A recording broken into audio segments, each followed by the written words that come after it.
Hello and welcome.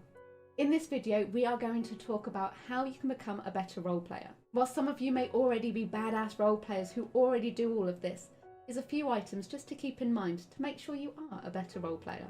Let me know after if there's any other items that I haven't covered that would be really good for both new and veteran role players to keep in mind. So let's roll right into it. Number 1, prepare. Be on time to the session, but also be prepared for when the game starts. Have your character sheet open and ready, and make sure it's up to date. Know what your character can do with their abilities and features. The more you know, the easier it will be on your turn. While every new group in a campaign or one-shot takes its time to find their feet, if you know what you can do, it will help to make the session run smoothly. Being prepared will mean having your dice ready to roll, or if you're playing online, having all the buttons programmed to your spells or attacks. Make sure you have been to the toilet and you have a drink ready. If the session starts and then everyone gets up, it can be really distracting, especially for the DM if they're trying to do a recap or wanting everyone to get into character. Number 2, take notes. For the love of a natural 20, please take notes. I'm not talking War and Peace. I personally am an avid note taker, but I understand some people don't want to spend the entire session writing and instead want to actually enjoy the roleplay. But please make sure you have something to write on, whether it be pen and paper or a Word document on the laptop or computer. The Dungeon Master has spent time creating the session or campaign. The least you can do is remember some details, even if it's just relating to your character. Taking notes shows that you're interested and will mean a lot to the DM. If you re-enter a town, then at least you'll remember who the main NPCs you want to speak to, instead of constantly asking the Dungeon Master, "Where's this again? Who was that I was speaking to?" Most people will have more than an hour between each session. Sometimes long periods of time will pass before the group can gather again. Taking notes will at least help you remember where you are in the story, or at least knowing where you're about to go. Number 3, don't be a rules lawyer. In the nicest possible way, this means don't be a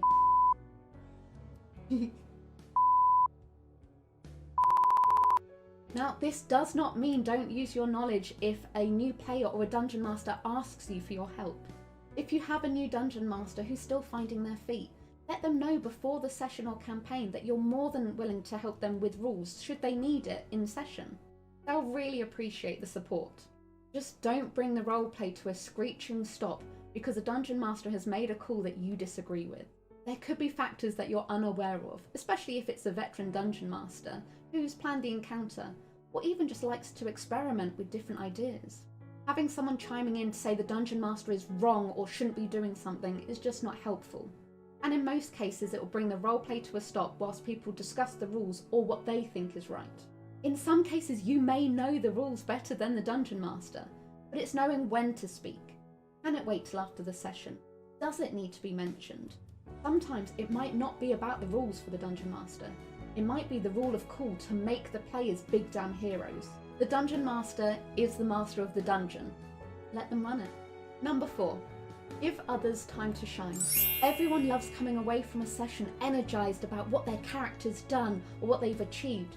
In roleplay, it's not just about one character, it's about the entire group. Sometimes it can be easily forgotten when you have a confident player and their character take the lead. Sometimes it's easy just to follow them. Many veteran role players will let the newer players open the chest or speak to the NPC. They have role-played for so long that they want to encourage the new players to take the lead or the decisions on where the group go. Personally, I need to make sure that I'm not charging into a situation, and sometimes I have to stop myself from speaking just to make sure other people are getting in there. This can be hard when you're really excited about the game and want to understand more about the story, but the point is to give other people time to shine. Don't hog the limelight, or at least share it with the rest of the group. Ask other people what they think the group should do. Maybe someone's got a specialisation that would help resolve the issue. Number 5, be ready on your turn. Depending on the size of your party, it could be that your turn comes around quite quickly. If you have a larger group, it may take a while until it's your turn again. Either way, what others, and I'm sure even you, won't appreciate is when it's someone's turn and they have no idea what they're about to do. They've either been distracted by everyone else's turn or just haven't been paying attention. So when it comes to the start of their turn, They go through their list of spells and attacks, umming and ahhing about what they want to do. In combat, 1 round is 6 seconds. That means when everyone has done their attack or movement, it's only been a short amount of time. However, actually explaining what you're going to do is going to take a lot longer than 6 seconds. If you have a large group, it could take between 10 to 15 minutes just to get your go again. If everyone is pre-planning, the DM will love it because they will be able to react quite quickly.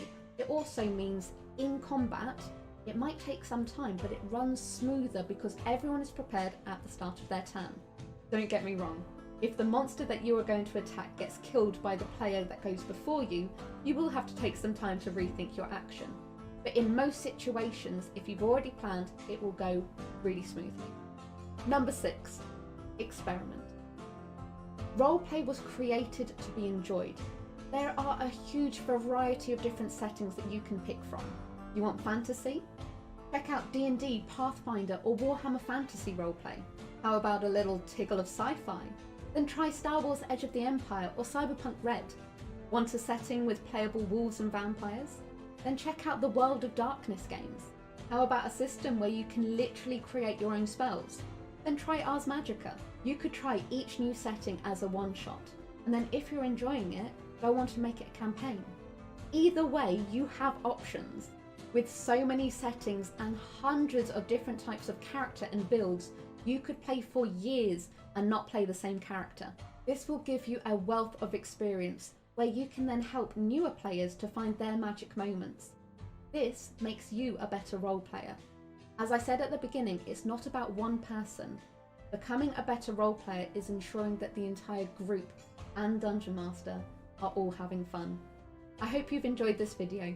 If you have, hit that like button, and if you're not, hit the subscribe button so you know when our next video goes live. If you're feeling very generous, you can also support us on Patreon. All the details are down below, and you even get a little sneak peek of our Loot the Labrador.